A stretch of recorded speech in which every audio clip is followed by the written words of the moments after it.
আরব দেশের ছেলেরা বিয়ের পর তাদের বউয়ের সাথে কি করে জানলে অবাক হবেন এবং বিয়ের তারা রীতিনীতি কেমনভাবে পালন করে সেটাও জানলে অবাক হবেন। আজকের ভিডিওতে সেই তথ্যগুলো আপনাদের সাথে শেয়ার করব। আশা করছি ভিডিওটা ভালো লাগবে। প্রথম থেকে শেষ পর্যন্ত দেখার অনুরোধ রইল।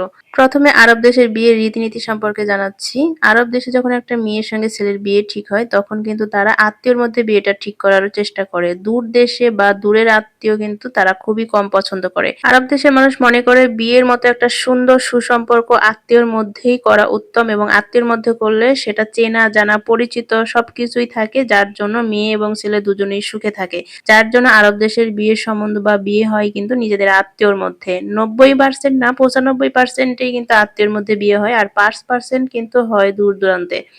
আরব দেশে ছেলে মেয়ের বিয়ে ঠিক হওয়ার পর মেয়ের মহারণা কিন্তু ছেলেরা একেবারে পরিশোধ করে দেয়, মানে ব্যাংক অ্যাকাউন্টে দিয়ে দেয়। শুধু তাই নয়, বিয়ের যে কেনাকাটা আছে সবকিছুই ছেলেরা করে দেয়। একদম পা থেকে মাথা পর্যন্ত যত অলংকার লাগবে সেগুলো দেয়। সাধ্যমতো চেষ্টা করে অনেক অনেক বেশি গহনা দিয়ে বিয়ে করার জন্য, এবং মেয়ের বাড়ির যতগুলো মানুষ আছে সবাইকেই কাপড় চোপড় শপিং করা থেকে শুরু করে A to Z কিন্তু ছেলের বাড়ি থেকেই করা হয়। শুধু বিয়ের খরচটা মেয়ের বাবার বাড়ি থেকে বহন করে, আর অন্যান্য কেনাকাটা সব কিন্তু ছেলের বাড়ি থেকেই বহন করে। এটা হচ্ছে নিয়ম।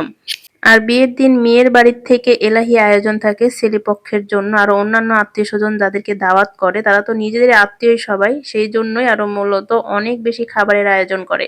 আর আরব দেশে বিয়ের মধ্যে ঐতিহ্য খাবার হচ্ছে খ্যাপসা বা মাকবুত যেটাকে বলে। তারা আস্ত গরু, খাসি বা উট দিয়ে খ্যাপসা রান্নার চেষ্টা করে, এবং সেখানে ফাস্টফুডের খাবার, জুস থেকে শুরু করে অন্যান্য সব ধরনের ফল ফ্রুট এবং ওমানে যত রকম ভালো ভালো খাবার আছে সবকিছুই রাখার চেষ্টা করে। তারা যতটুকু খায় তার চেয়ে ডবল নষ্ট করে। এটা আমরা সবাই জানি যে আরবীরা বিশেষ করে অনেক বেশি খাবার অপচয় করে, নষ্ট করে।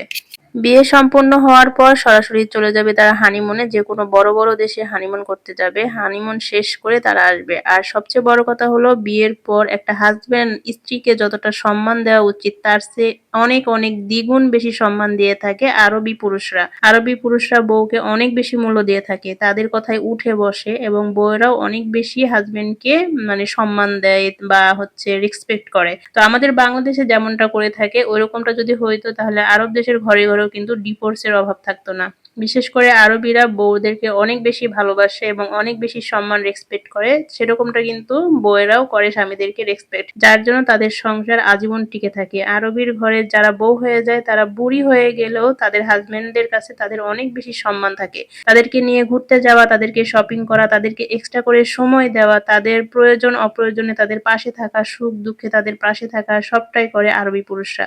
আরবিক বিবাহিত মেয়েরা যদি তাদের হাজবেন্ডকে বলে এখন আমি একটা দেশে ঘুরতে যাব, আমাকে নিয়ে যাইতে হবে, ঠিক 1 সপ্তাহের মধ্যেই গোছগাছ করে বউকে নিয়ে চলে যাবে বাইরের দেশে ঘুরতে। যদি সে বলে এখানে তুমি 1 ঘন্টা আমাকে নিয়ে বসে থাকো, তারা কিন্তু ঠিক তাই করবে। যদি বলে এই মুহূর্তে আমার একটা গহনা চাই, আমাকে সেটা কিনে দিতে হবে, তারা যদি টাকা থাকে তাহলে সঙ্গে সঙ্গে কিনে দিবে। যদি বলে আমি একটা খাবার খেতে যাব রাত 12টার সময় বাইরে, তাও কিন্তু খেতে নিয়ে যাবে। আর যদি বলে রাত 12টার সময় আমাকে খাবার অর্ডার করে বাসায় নিয়ে এসে দাও, তাও কিন্তু দেবে। এই যে বউয়ের প্রতি একটা আদর, সম্মান, ভালোবাসা, যখন যেটা বলে করা, এটা কিন্তু যদি আমাদের বাংলাদেশে হতো তাহলে কোনো ঝামেলাই হতো না। এরকমটা কিন্তু আরব দেশে নাই যে বউয়ের কথা শুনে না। বউ যেটা বলবে সেটাই। এক কথা, বউ যদি উঠতে বসে উঠবে, বসতে বসলে বসবে। আরবিক মেয়েরা বউ হয়েও সুখী, মা হয়েও সুখী। তারা সুখী আর সুখী। বিয়ের পর একটা মেয়ে আরব দেশের অনেক সুখী থাকে। যদি তার শ্বশুর শাশুড়ি ননদ ননদ দেবর ভরপুর থাকে তবুও তারা সুখী থাকে।